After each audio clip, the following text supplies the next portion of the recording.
Hi there, everybody. So this was originally supposed to be a course, but I have decided that at time being, it doesn't really make sense.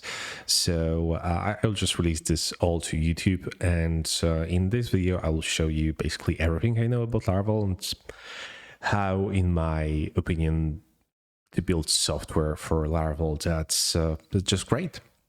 So I hope everybody likes it, and this will probably be a bit lengthy, but I think there's pieces of that everybody can really benefit from. So I very much recommend watching it, and yeah, let's just jump right into it. So we'll obviously start on Laravel's website, and inside of here, what we can do is just click Get Started and head on to installation. I will be using macOS, but this will be using Docker under the hood, so the process should be more or less the same for any operating system that you guys are using.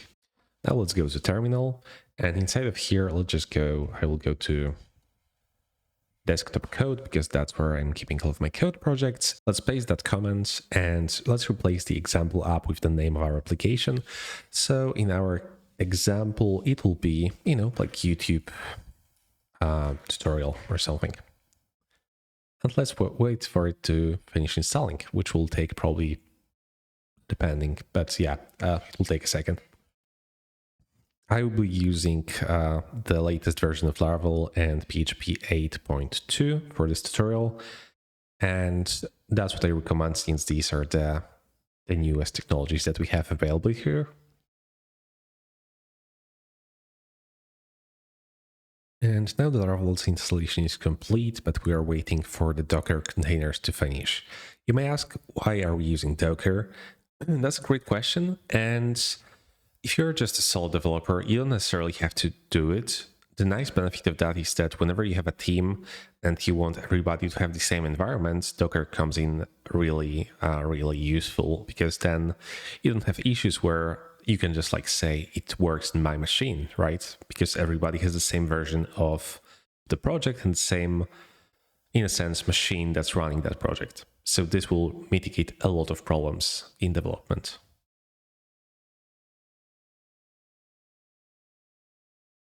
So now we just need to provide our password so it can change all the permissions. And now we are done. And all we need to do is just cd into that project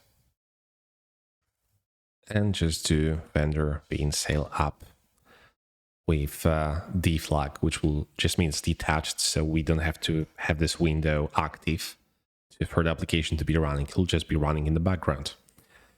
And now if we go to localhost, we can see that our application is right here. So that's great. Okay, but what really happens? Let's go back to Laravel and let's go to sale, which we'll be able to find in packages, and then we can click on sale. So this is the service that's running our application. It's like a Docker file and like some nice things around that. What we want to do here, and it would be nice if you can actually get accustomed with that documentation, because that's what we will be using, is we're looking for the publish command. So first, let's open our project with your editor of choice. I'll be using PHP Storm. Okay, so now our project has started and we have it ready in our code editor. So first of all, there is a couple of things that you should do, and this will depend on your setup. I'm primarily using Laravel as an application, as an API layer, so I don't use it to serve frontend, which means that I won't be needing some of the things that are inside of here by default. For example, the void config, I don't need that. So I will just go ahead and clean some of those things up. For example, inside of the routes file, there is like web.php, which we don't necessarily need. We can simply use something like, return it's working. And I don't need the channels for now, so I will just remove that.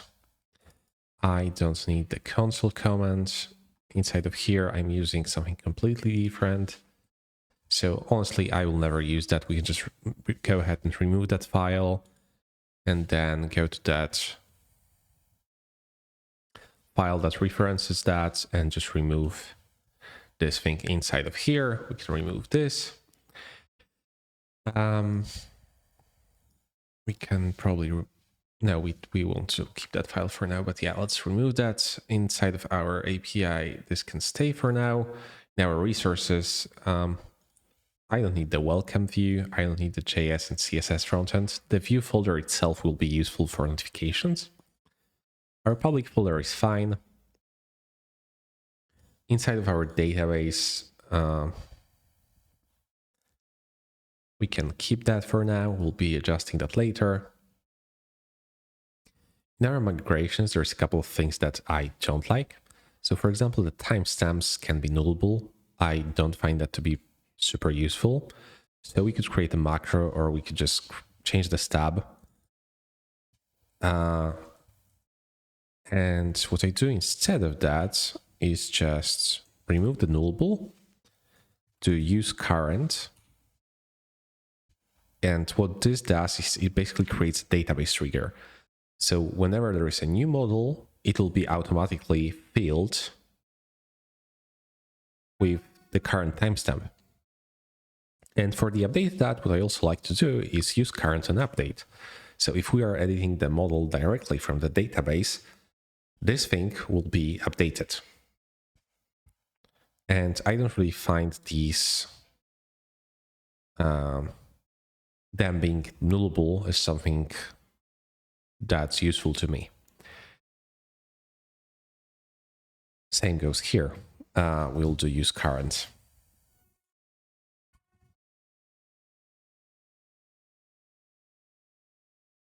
And let's do the same thing right here. Okay, so that covers our default migrations.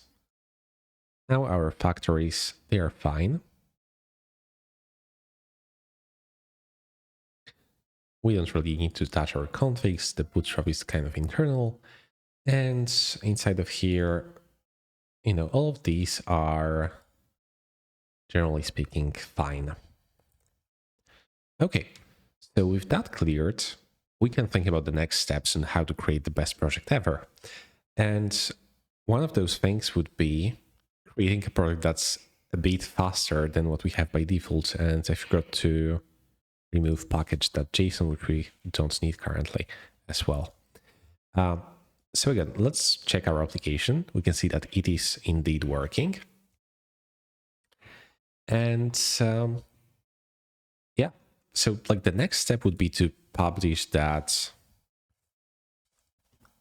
sail configuration, which we'll need to customize some of the things that are there by default.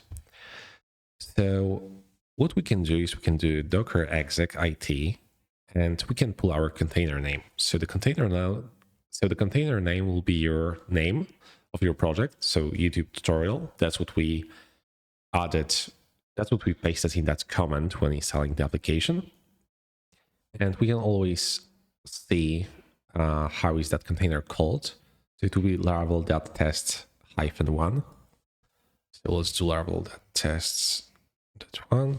It's laravel.test bash. YouTube-tutorial-laravel.test-1 bash. And this will kind of put us in a terminal that allows us to execute commands in our container. I will copy our command once again,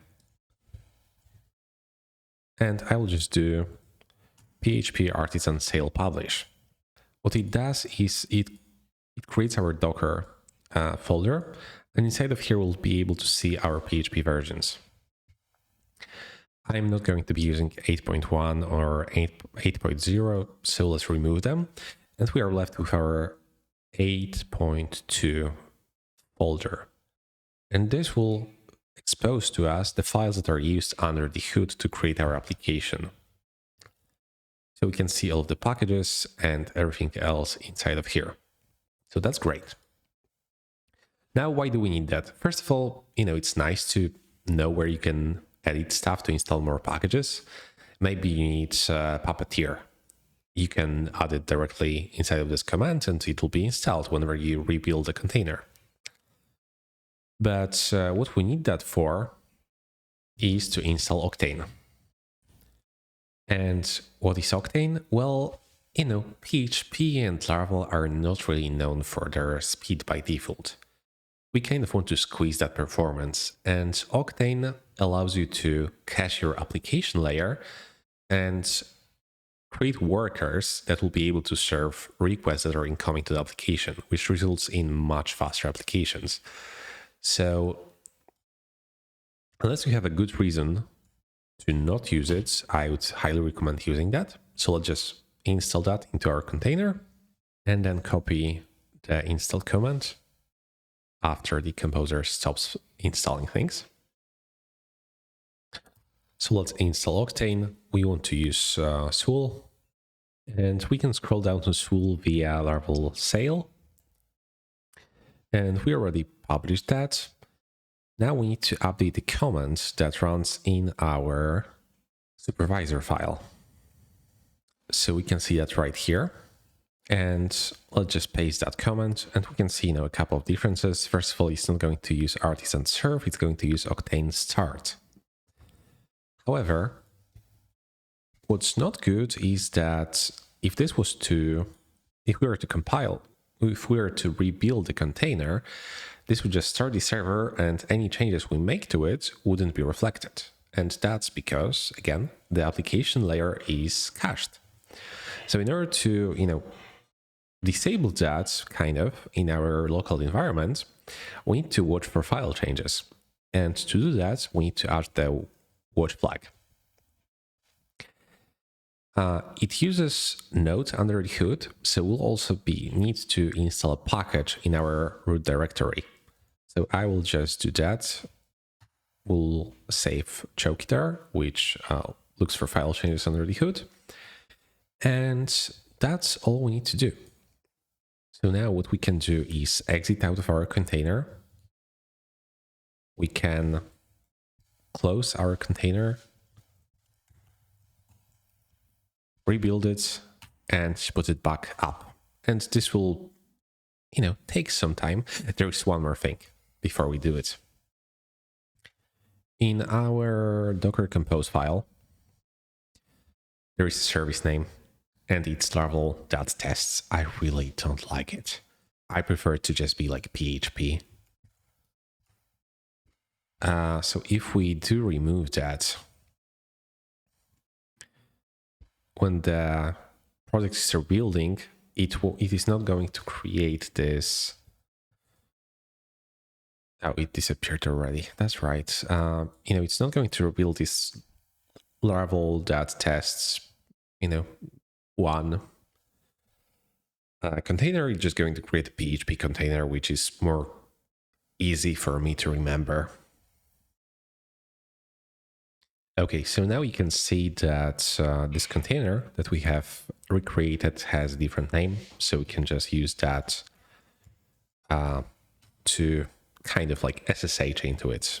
It's not what's happening under the hood, but that's what I prefer to use. That's a nice way to visualize what's happening. So this gives us a decent start. And let's see if our application is still running. And it seems that it is. So that's great. It means that we didn't break anything. So the next step, again, is to have a nice foundation for our application. So how do we make that happen? First of all, things like testing is nice. And we have testing under the hood, which works by default. But we could do more. And by more, I mean, there is a way to add Staticalizers into our tests. So we'll be using PHP stan for that. We'll be using Larastan for that, which is a great package wrapper around PHP stan. And let's just install that. And we'll talk about what it gives us in a second. Okay, so that is installed. And now we need to create PHP standard neon file. So let's do touch PHP standard neon. And let's copy all of that.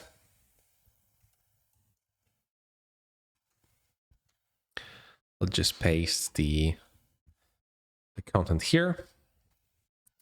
And we are now able to run this command.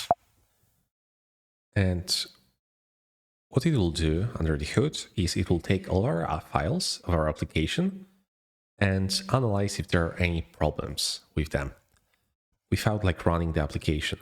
It's not really a static analysis because it kind of runs our application to get some more context, but it basically gives you the benefits that compiled language have to PHP. So if you have like a home controller, for example, or something, I know, like, yeah, let's just use that as an example. You can do something like invoke, and instead of here, you can do, 5 plus something like that, right? If we were to run this command, it will show us that a binary operation plus between 5 and an array results in an error. So that's nice. We are not going to make this mistake. So it solves so many different problems and like catches them before they even hit our production environment. So that's why we, would preferably use Staticalizer. There is a couple of levels of how strict it is. Level 5 is the default. We can go up to level 9, which I'm not even sure if it will work without any problems by default. It works. That's great. Okay. There is not really a lot of files there, or like any files that we have added. But yeah, let's just keep it at 5, which seems reasonable. Another thing we can add to make a great foundation for our application is to put Eloquent in the strict mode. So the way we can do it is we can do model should be strict. And what this does under the hood is 3 things. It prevents lazy loading. So this will ensure that there is no n+1 problems in your application. It prevents silently discarding attributes. So you cannot like fill a model with attributes that don't belong there. And you cannot, it also prevents accessing missing attributes. So if you were to do something like, user, something that doesn't exist there, it would throw an error instead of returning null. So all of these except a Boolean flag, which should be strict. And what you can do to just like be safe is make it so the application should only be strict if it's in the local environment. So now this ensures that there is no problems in your production application. And this is especially useful when you're integrating this into your existing application. So now all of these things would only apply in our local environment. So another thing I like to do, and this will be, this is like something that creates a lot of emotions in the Laravel environment, is I like to create a separate source directory for my files. So instead of source, I would have something like either domain or modules. We can talk about that maybe later, but in case of this tutorial, I'll be using modules, which are basically a way of like grouping your application together. So instead of here, we would have like certain modules of our application. So for example, we would have like a messaging piece, right? So we'd have messaging, and inside of here, we'd have our models and different things. You can really structure it however you want.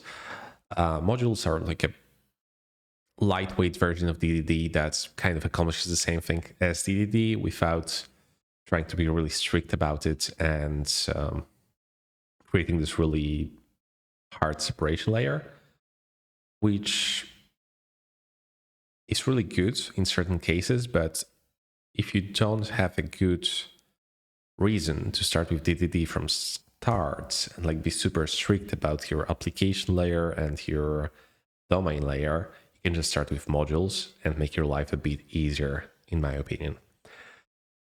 But to everybody their own, it doesn't really matter. Just do the software that you want to build. I like this way. It mixes all the things together. But on the other hand, it solves like common problems with the default Laravel structure as far as I'm concerned. But we'll get to that in the next part. This part was supposed to be about the initial state of our application, and this is a good start. What I would do on top of that is create CI and CD pipeline, which I covered in one of my previous videos. So what I will do is just copy that CI pipeline, and it's not ideal because it doesn't use Composer to create that CI, but I don't care that much.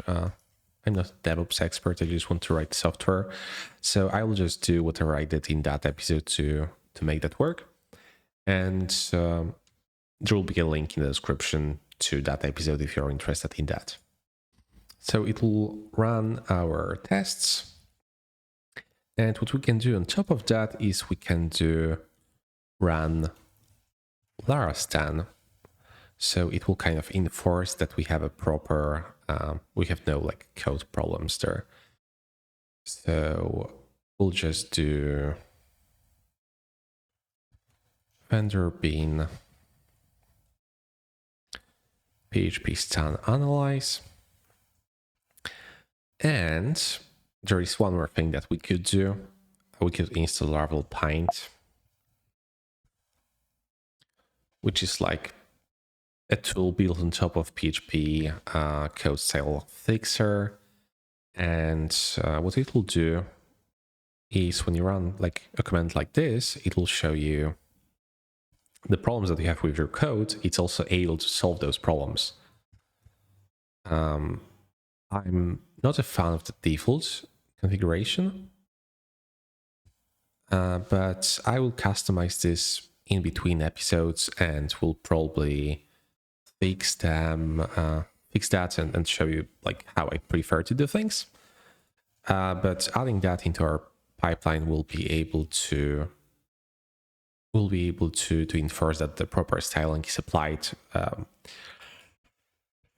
So we can do run paint and we can do paint test, and we can remove those env flags for both of these. So this will be able to create nice pipeline for us. And I think that's quite a bit of things for the first episode. So I'll just go ahead and go to GitHub. I will go to SAS Laravel, which is my my organization on GitHub. And inside of here, I will create a project setup Laravel coding. That will be the project name. This will be a public repository, so we can access that. And I will just create it. And inside of here, we can just do git init. Oh, I'm sorry. I will close my... I didn't want to execute that in our container. I want to execute this on my machine. So we'll do git init, and I will be git add that, git commit initial setup. I did a typo there. I don't care. We'll set the branch to main and add our remote origin and push that all there. So now if we refresh our page, we can see that it's there. And if we go to actions, we can see that they are running. So hopefully they will work. I'll just confirm that. Okay, so as we can see, our CI passed, and so ensures our tests are passing. It ensures we have proper static coverage, code analysis, and we have proper code styling. So yeah, I think this is a nice initial setup for a project, and we'll continue creating the actual code in the next episode. See you there.